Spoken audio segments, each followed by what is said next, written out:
বললেন সাহাবারা, দাজ্জালের মতো ফিতনাও যদি তোমাদের কাছে আসে, এই দাজ্জালের মতো ফিতনাও থেকে তোমরা রক্ষা পাবে।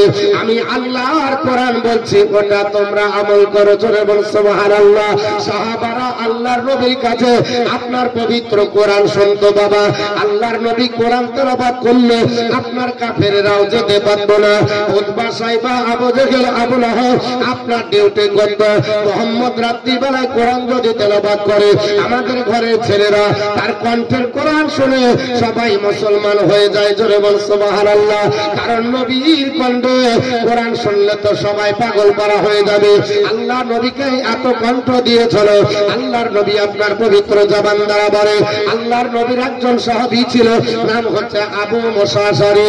আল্লাহর নবী ডাকতে বলেছেন, হে আবু মুসা আশআরী, শুনে রেখে দাও, আল্লাহ তোমাকে এত কণ্ঠ দিয়েছে, হযরতে দাউদ পয়গম্বরের কণ্ঠ আল্লাহ তোমাকে দান করেছে। জোরে বল সুবহানাল্লাহ।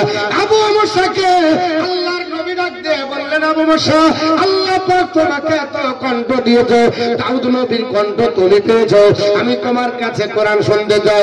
যদি হযরতে আবু মুসা আশআরী দাউদ নবীর কণ্ঠ আপনার পাই, বাবা, দাউদ নবীকে কেমন আল্লাহ কণ্ঠ দিয়েছিল আপনার পরে হয়েছে লিপিবদ্ধ রয়েছে। আল্লাহর নবী দাউদ পয়গম্বর আল্লাহর যখন আপনার কিতাব, আপনার জবর কিতাব তেলাওয়াত করতেন, সঙ্গে সঙ্গে দরিয়ার মাছগুলো কিনারায় লেগে যেত। জোরে বল সুবহানাল্লাহ।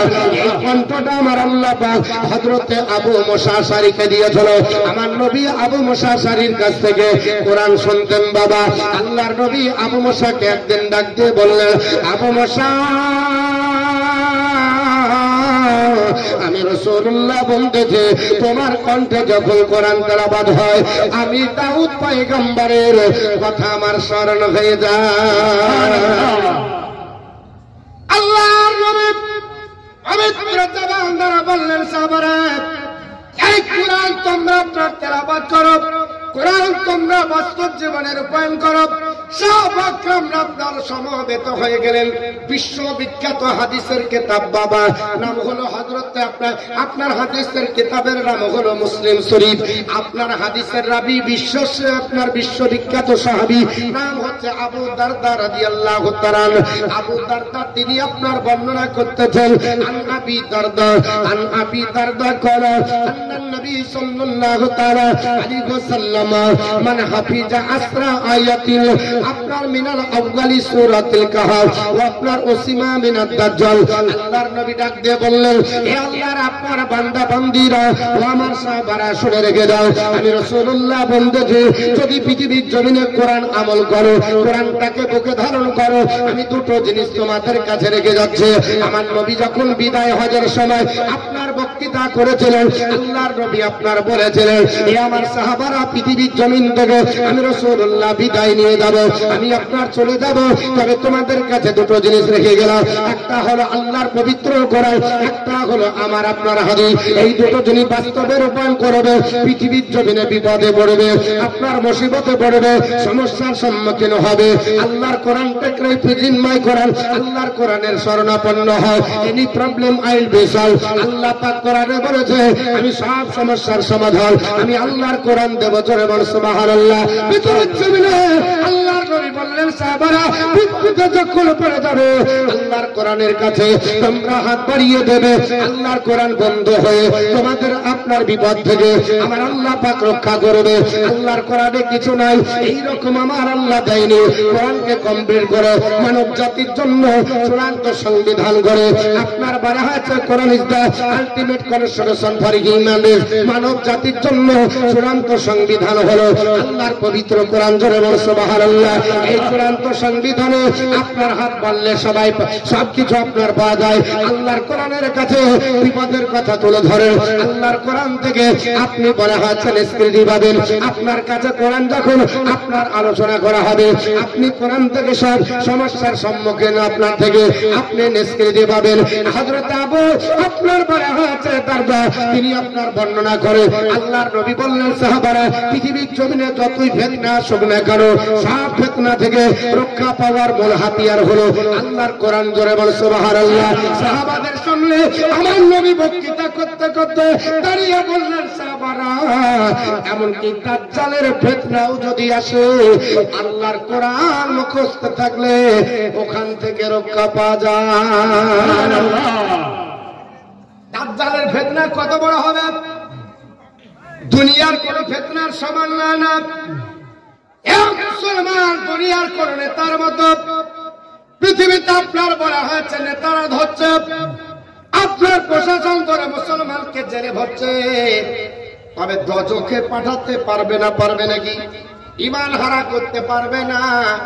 আপনাকে জেলের আপনার ভাত কয়েকদিন খাওয়াতে পারে, আপনাকে কষ্ট দিতে পারে, ডিটেনশন ক্যাম্পে ভরতে পারে, আপনাকে আতঙ্কবাদী বলতে পারে, আপনাকে সন্ত্রাসী বলতে পারে, পৃথিবীর জমিনে আপনার মসজিদ কেড়ে নিতে পারে। আপনার বলা হয়েছে পৃথিবীর জমিনে 800 বছরের পুরাতন আপনার বলা হয়েছে আজমির শরীফের রাজা বাবার আপনার বলা হয়েছে মাজারের জমি দখল করতে পারে, অপর বোর্ডের সম্পত্তি নিতে পারে। এটা সম্ভব হতে পারে। আপনার দিল্লির জমিনে আগ্রার তাজমহল দখল করতে পারে, কিন্তু ইমানদারের ইমান নিতে পারে না। ইমানদারের ইমান আপনার এত আপনার মজবুত বাবা পৃথিবীতে। আল্লাহর নবী বললেন, সাহাবারা, যদি পৃথিবীর জমিনে তোমরা আল্লাহর কোরআন ধরে নাও, আল্লাহর কোরআনকে আপনার ফলো করো, তাহলে যত বড় ফিতনা আসুক না করো, এই দাজ্জালের চাইতে বড় ফিতনা আর পৃথিবীতে আসবে না। এই দাজ্জালের ফিতনা হলো সবচাইতে বড়। আপনার তার দুটো হাত থাকবে। দাজ্জাল আপনার যখন আসবে, এক হাতে থাকবে জাহান্নাম, এক হাতে থাকবে জান্নাত। ঈমান আনতে বলা হবে। আপনার ঈমান যদি না আসে, তার আপনার জাহান্নামে দিবে। আল্লাহর বান্দা বান্দি জান্নাতে চলে যাবে, আর যাকে জান্নাত দেবে বলবে, আল্লাহ তাকে জান্নাত আপনার জাহান্নামে দেবে। কারণ ঈমান যারা হারা হবে, দাজ্জালকে চিনতে পারবে না। দাজ্জাল এত কণ্ঠ নিয়ে পৃথিবীর জমিনে আবির্ভূত হবে। আল্লাহর নবী বলেছেন, সাহাবারা, দাজ্জাল আপনার বলা হয়েছে রাস্তা দিয়ে যখন যাবে, নারী পুরুষ এমন ভাবে আপনার ভাঙন ধরে যাবে। একটা মহিলা যদি শাড়ি পরতে যায়, অর্ধেকটা শাড়ি পরা হয়ে যায়। আর দাজ্জাল তার কণ্ঠে আপনার গান তুলেছে, দাজ্জাল তার কণ্ঠে আওয়াজ তুলেছে, বাইরে আওয়াজ হলো দাজ্জালের। আর ওই মেয়েটা অর্ধেক শাড়ি পরেছে। আল্লাহর নবী বললেন, সাহাবারা, অর্ধেক শাড়ি পরা মহিলাটা আর গোটা শাড়িটা পরতে পারবে না, সম্পূর্ণ শাড়ি পরতে পারবে না। অর্ধেক শাড়ি পরা অবস্থায় দাজ্জালের পিছনে দৌড়াতে লাগবে। একজন আপনার ব্যক্তি আপনার দুটো চটিতে পা ভরার জন্য আপনার রেডি করে ডান পা ভরেছে, বাম পা ভরতে বাকি আছে। দাজ্জাল যদি তার কণ্ঠে গান তোলে, আল্লাহর আপনার বলা হয়েছে নবী বলে ওই দাজ্জালের কণ্ঠ শুনে আর আপনার বাম পায়ে চটি পায়ে দেওয়ার সময় পাবে না। এক পায়ে চটি পায়ে দিয়ে দৌড়াবে। একটা জামা পরতে গিয়ে একটা হাত ভরেছে ডান দিকে, বাম হাত ভরার জন্য রেডি করেছে। দাজ্জাল যদি তার কণ্ঠে গান তোলে, ওই বাম হাতের জামা পরার সময় পাবে না, দাজ্জালের পিছন দিয়ে দৌড়াতে লাগবে। আল্লাহর নবী ডাক দিয়ে বলে, এই দাজ্জালের চাইতে যদি ফিতনা আপনার দাজ্জালের ফিতনাও যদি আসে, আল্লাহর কোরআন যদি তোমার কাছে থাকে, এই দাজ্জালের ফিতনা থেকে আমার আল্লাহ রক্ষা করবে। জোরে বলুন সুবহানাল্লাহ। একটু জোরে বলুন সুবহানাল্লাহ। নবী আমার বলছে, এই হাদিসটি মুসলিম শরীফ হযরত আবু দারদা বর্ণনা করে। আল্লাহর নবী বলে, আবু দারদা, ওটা হলো আপনার মানে হাফিজা আসরা আয়াতুল মিনাল আফগালি সূরাতুল কাহফ উসিমা বিনাদ দাজ্জাল। আপনার বলা হয়েছে, আপনার আবু দারদা শুনে রেখে দাও, আল্লাহর কোন বান্দা বান্দি যদি পবিত্র কোরআন সূরা কাহফের আপনার 15 পারাতে আছে, এই সূরাটির নাম হলো সূরাতুল কাহফ। এই কাহফ সূরার 1 থেকে 10 নম্বর পর্যন্ত আয়াত আল্লাহর কোন বান্দা বান্দি মুখস্থ যদি করে রাখে, দাজ্জালের ফিতনা থেকে আমার আল্লাহ তাকে রক্ষা করবে। সুবহানাল্লাহ। এ মুসলমান পৃথিবীর সব আপনার কথা মনে রাখতে পারে, সব আপনার বলা হচ্ছে স্মরণে থেকে যায়। আর আপনার চাচি আপনার বাপের বাড়িতে কোরআন ধরে চলো বলবির কাছে, চাচি এখন বৃদ্ধ হয়ে গেল, কোরআন পড়তে গেলে বলছে আবার দেখতে হবে। তাই না? হয় না? হয় না? কেন? তবে অনেকদিন দেখা নাই, ওই বাপের আমলে পড়েছে, আর এখন নাতির আমলে খুলতে যে আর ফাতিহা পড়তে পারছে না। মানে যা ছিল সব চেটে মুছে শেষ করে দিয়েছে। গত কয়েকদিনের ঘটনা, একজন বলছে, হুজুর আমার ছেলে যখন পড়তো তখন সব সূরা এসে মুখস্থ করে বলতো গো, আর সেই ছেলেকে বিয়ের দিন কলমা অন্যজন পড়াচ্ছে। কঠিন ব্যাপার, সব ইতিহাস মনে থাকে আর আপনার কোরআনের আয়াত কোরআন মুখস্থ থাকে না। কথাটা আমার মনে হয় খারাপ লাগছে আপনাদেরকে। বাড়িতে কোরআন তেলাওয়াত করেন, কোরআন পড়েন, একটা সময় বের করে কোরআনের জন্য রাখেন। আপনি চাষি মানুষ, আপনার জন্য রুটিন হয় না? হয় না? সকালে উঠবো, যারা ধানের বীজ চারাইছেন তো প্রথমে সকালবেলায় কিছু হোক আর না হোক কলগেট ব্রাশ দাঁতন নিয়ে গিয়ে একটা পাট কাটে দিয়ে টেনে দিয়ে আসে। বলে কেন? বলছে লিহরটা টেনে দিলাম তাহলে কোয়ালিটা ভালো হয়। আর ভালো করে স্মরণ আছে যে অন্তত পক্ষে কাজে যাব, একবার একটু টানে দিই। তা আপনি তো জানেন যে আমি একজন মুসলমান, আপনাকে আপনার কোরআন পড়তে হবে। আপনার হাতে সময় নাই তো কোরআনটা একটু চোখ বুলিয়ে যান না। আরে গোটা কোরআনের খতম দিতে হবে না। ফজরের সময়তে একটু কোরআন এক রুকু পড়েন, এক রুকু যদি না পড়েন এক আপনার আয়াত পড়েন, যদিও না পড়েন আল্লাহর কোরআনটাকে একটু দেখেন। এটা দেখলেও তো নেকি হয়। আল্লাহর কোরআন ফজরের পর যারা পড়বে, ইন্নাল কোরআনা ফাজরি কানা মাশহুদা, নিশ্চয় ফজরের তেলাওয়াতের কোরআন আল্লাহর দরবারে কিয়ামতের দিন হাসরের ময়দানে সাক্ষী হয়ে দাঁড়াবে। জোরে বলুন সুবহানাল্লাহ। নারে তাকবীর, নারে তাকবীর, নারে রিসালাত, নারে রিসালাত। মুসলাকে আলা হযরত দ্বীন ইসলাম, দ্বীন ইসলাম, মাওলানা মুফতি মতিউর রহমান সাহেব। যদি ফজরের কোরআন আপনার কাছে গিয়ে সাক্ষী দেয়, তাহলে সেই কোরআন পড়বো না, পড়বো না। বাপ আপনার সপক্ষে দাঁড়াবে না, মা আপনার সপক্ষে দাঁড়াবে না, পৃথিবীর কোন সম্পদ আপনার সপক্ষে দাঁড়াবে না, কোরআন আপনার দাঁড়াবে। শুধু তাই নয়, আল্লাহর নবী বলেছেন আমার সাহাবারা হাসরের ময়দান যখন প্রচন্ড রোদের তাপ আপনার মগজের কাছে এসে আপনার তাপ বাক করে আপনার ফুটতে ফুটতে গলিয়ে পড়ে যাবে, ওই সময় দুটো আয়াত তোমাদের কাছে সামিয়ানার মতো হয়ে দাঁড়াবে। সাহাবারা বললেন ইয়া রাসূলুল্লাহ কোন দুটো আয়াত? নবী আমার বললেন সাহাবারা ওই দুটো আয়াত হলো সূরা বাকারার লাস্টের দুটো আয়াত। আড়াই পারা, এই আড়াই পারা আপনাকে মুখস্থ করতে নবী আমার বলেননি। নবী আমার গোটা কোরআন শরীফ মুখস্থ করতে বলেননি। নবী বলেছেন সাহাবারা আমরা জানি তোমরা আপনার বলে হচ্ছে কর্মজীবনে ব্যস্ত হবে, তোমাদের দ্বারা সম্ভব হবে না, তবে সূরা বাকারার লাস্টে দুটো আয়াত আছে। এই দুটো আয়াত কোন ব্যক্তি যদি মুখস্থ করে আমল করে, যদি আপনার রাত্রি বেলায় ঘুমিয়ে যায় আর তার যদি মরণ হয়ে যায়, কিয়ামতের দিন হাসরের ময়দানে মানুষ প্রচন্ড রোদের কারণে টকবাক করে যখন আপনার মগজগুলো ফুটবে, নিজের পাশিনাতে যখন হাবুডুবু করবে, ওর মাথার কাছে আপনার ছাদের মতো একটা আপনার বলে আছে সামিয়ানার মতো মেঘমেলা দাঁড়িয়ে যাবে। জিজ্ঞাসা করা হবে কে? বলবে আমরা হলাম সূরা বাকারার লাস্টের দুটো আয়াত যারা তোমরা আপনার বলে আছে তেলাওয়াত করেছো। আজকে তোমাদেরকে হাসরের ময়দানে আপনার ভয়াবহ সূর্যের তাপ থেকে আপনার রক্ষা করার জন্য আমরা সামিয়ানা হয়ে দাঁড়িয়েছি। সুবহানাল্লাহ। শুধু তাই নয়, নবী বলেছে কোন সময় পাখির ঝাঁক হয়ে এসে দাঁড়াবে। সুবহানাল্লাহ। পাখির ঝাঁক হয়ে দাঁড়াবে, সূর্যের কিরণ ফেলবে না। সামিয়ানা হয়ে মেঘমালা হয়ে তিনটি পদ্ধতিতে বলা হয়েছে। আর এই মুসলমান কোরআন পড়ে না, যা পড়েছিল সব ভুলে গেছে। মা বোনেরা মোটামুটি জানে। বাড়িতে কোরআন তেলাওয়াত করুন। কোরআন তেলাওয়াত করলে ওই বাড়িটাতে আল্লাহর রহমতে ভরপুর হয়ে যাবে। সকাল বেলাতে উঠছেন তাও কোরআন নাই, সন্ধ্যা বেলাতে কোরআন নাই। মা বোন আপনাদেরকে বলবো কোরআন যদি আপনি পড়ুন তাহলে ওই বাড়িতে রহমত নাজির হয়। আপনি কি করে বুঝবেন? অবুলা জানোয়ার যদি থাকে তাহলে বুঝতে পারবেন। কি থাকলে বোঝা যাবে? অবুলা জানোয়ার। আপনার আমার তো চোখ নাই যে আল্লাহর রহমত ধরে পড়ছে, দেখবো কি করে? অনেক কিছু উপলব্ধি করা যায়। একটা হাদিস তাহলে শুনিয়ে দিই। হযরত আপনার বলে আছে ইবনু হুযাইল রাদিয়াল্লাহু তাআলা থেকে হাদিসটি বর্ণিত। এই হাদিসটা বড় হাদিস, অত বড় হাদিস ইবারত করে বলতে গেলে সময় লাগবে।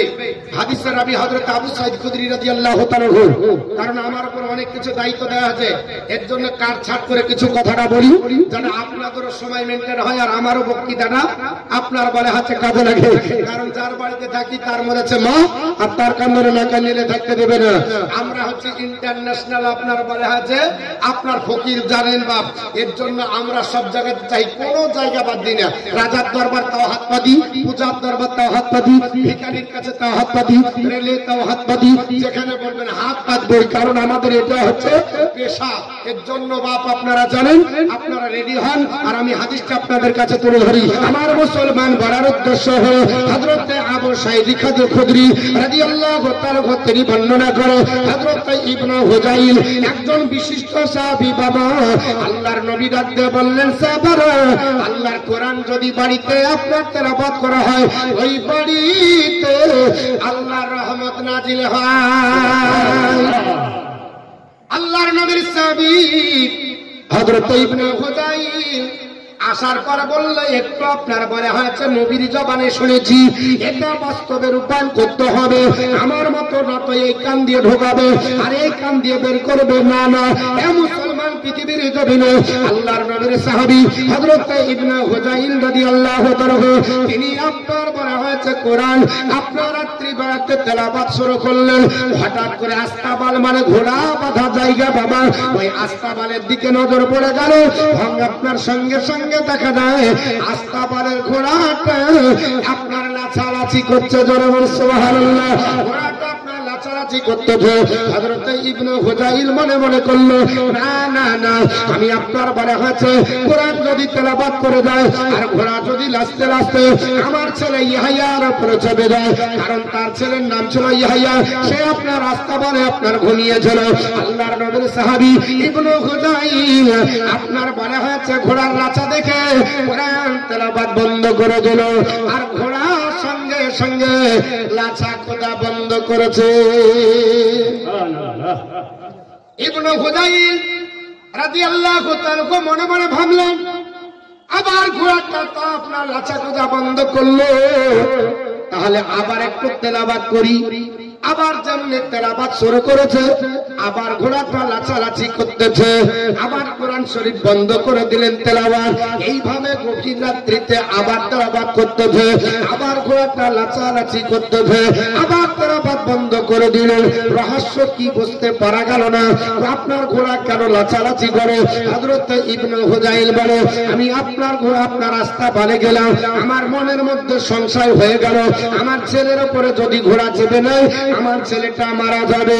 এই জন্য ছেলেকে আপনার বাঁচানোর জন্য দৌড়ে রাস্তা পারে যে দেখে হযরত ইবনে হুযাইল বলে, এ নবী সাহাবারা, আমার আপনার বলে হয়তো ছেলে যেখানে ঘুমিয়ে আছে ওই ঘোড়াটাও তার পাশে, তার রেখা বিন্দুর উপরে লাচে, এক জাররা এদিক ওদিক হয় না। জোরে বলুন সুবহানাল্লাহ। এদিক ওদিক আপনার হয় না। আপনার বলে হয়েছে পৃথিবীর জমিনে ইবনে হুযাইল রাদিয়াল্লাহু তাআলা এইভাবে দেখতে দেখতে হঠাৎ করে আকাশের দিকে আপনার তার নজর পড়ে গেল। আকাশের দিকে তাকিয়ে ফেলেছে, হঠাৎ করে আকাশের দিকে দেখে আকাশ তো দেখা যায় না, বাড়ির ছাদের উপরে একটা মেঘমালা, কালো আপনার ঘন মেঘমালা মাথার উপরে ছেয়ে করে গোটা বাড়িটাকে আপনার জানো ছেয়ে করে আছে।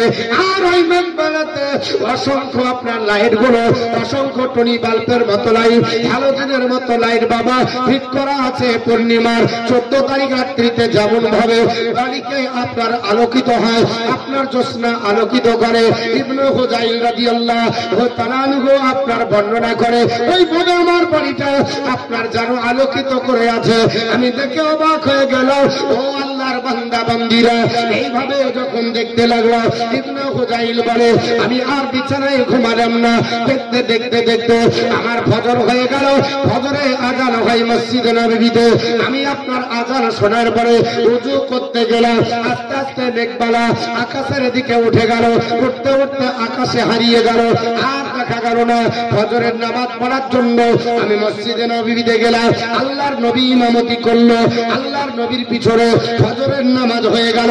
সবাই আপনার কোরআন তেলাওয়াত করে, তাসবিহ তাহলিল করে, আমিও আপনার করতে লাগলাম। আল্লাহর নবীর কাছে গেলাম, ইয়া রাসূলুল্লাহ, ইয়া হাবিবাল্লাহ, নবী গো, আজ আমার রাত্রিতে এমন একটা দৃশ্য দর্শন করেছি, এই দৃশ্য কোনদিন দর্শন হয়নি। আল্লাহর নবী বলে, এই খুদাই কি দৃশ্য দর্শন করলে? ইয়া রাসূলুল্লাহ, নবীজি, আমি আপনার কোরআন তেলাওয়াত করছিলাম আপনার কথা শুনে, কিন্তু একটা দেখলাম আপনার কোরআনের সঙ্গে সঙ্গে তেলাওয়াতের সঙ্গে সঙ্গে ঘোড়া বাবুলা জানোয়ার আছে। ইয়া রাসূলুল্লাহ, বুঝতে পারলাম না, আবার আপনার বন্ধ করে দিলাম, ঘোড়াওয়ালা চাকুদা বন্ধ করলো। এই করে তিনবার করেছিলাম, তিনবারই ঘোড়া লেচেছিল, তিনবার তেলাওয়াত বন্ধ করেছিল, ঘোড়া তিনবারে লাচাকুদা বন্ধ করলো। আমি আস্তা বলে দৌড়ে গেলাম আমার আশঙ্কার কারণে, আমার ছেলের উপরে যেন ঘোড়া না চেপে যায়, আমার ছেলেকে পদদলিত না করে, পাপিষ্ঠ করে যেন না মেরে দেয়। ইয়া রাসূলুল্লাহ, ঘোড়া কি আপনার অবলা জানোয়ার, কিন্তু এত বুদ্ধি তার আপনার রেখা বিন্দুর উপর লাগছে। আমার ছেলেকে আপনার বলে হাত লক্ষাত রেখেছে, আমার ছেলের কোনো ক্ষতি হয়নি। কিন্তু ইয়া রাসূলুল্লাহ, দেখলাম আকাশের দিকে তাকাতে তাকাতে হঠাৎ করে নজরে পড়ে গেল আমার ঘরের উপরে এমনি করে সামিয়ানার মতো একটা বড় মেঘমালা জানো আপনার ঘরকে ছেয়ে আছে। আর শুধু মেঘমালা নয়, ওই মেঘমালাতে অসংখ্য আপনার বলা হয়েছে আপনার টুনি বাল্বের মতো লাইন, অসংখ্য হ্যালোজেনের মতো লাইন। ইয়া রাসূলুল্লাহ, মেঘমালাতে আপনার জন্য ফিটিং করা আছে। আল্লাহর হাবিব, এই আপনার মেঘমালা দেখে আমি অবাক হয়ে গেলাম। ইয়া রাসূলুল্লাহ, দেখতে দেখতে ফজর আপনার হয়ে গেল, ফজরের আপনার ওযু করার জন্য আমি গেলাম। ইয়া রাসূলুল্লাহ, আর মেঘমালা উপরে উঠে গেল, আমি আর দেখতে পেলাম না, মেঘমালাটা হারিয়ে গেল। আল্লাহর নবী মুচকি হাসি দিয়ে বলে, এ আমার সাহাবী ইবনে হুযাইল, শুনে রেখে দাও, ওটা মেঘমালা নয়, ওটা মেঘমালা নয়। ইয়া রাসূলুল্লাহ, ওটা কি? আল্লাহর নবী সোনার জবানে বললেন, এ আমার আপনার উম্মত, আমার সাহাবী, শুনে রেখে দাও, ওটা আল্লাহর ফেরেশতার দল। এত ফেরেশতা আল্লাহ পাঠাইছিল যে ফেরেশতার গায়ের উপরে ফেরেশতা চেপে গেছিল। একবার ঘন হতে হতে হতে মনে হচ্ছে কালো ঘন মেঘমালা, কিন্তু ওটা মেঘমালা না। আল্লাহ প্রচুর ফেরেশতা তোমার বাড়িতে পাঠাইছিল। আর যেটা লাইট ঝরছিল, নূর ঝরছিল, ওটা লাইট নয়, ওটা আল্লাহ রহমত তোমার বাড়িতে ঝরে ঝরে পড়ছিল। এর জন্য আল্লাহর রহমতের নূরের ঝলক দর্শন করে বাবুলা জানোয়ার সে দেখতে পেয়ে লাচালাচি করছিল। এ আমার সাহাবী, আমি রাসূলুল্লাহ বলছি, তুমি যদি ভয়ে ভীতি সন্তুষ্ট হয়ে কোরআন পড়া বন্ধ না করতে, ফজর পর্যন্ত যদি তোমার কোরআন তেলাওয়াত হতো, আমি রাসূলুল্লাহ বলছি প্রত্যেকটা মসজিদে নববীর মুসল্লি আল্লাহর ফেরেশতার দলকে দেখে ফেলতো। জোরে সুবহানাল্লাহ। তাহলে আজকে আমাদের বাড়িতে কোরআন কেন নয়? কেন আমরা তেলাওয়াত করি না?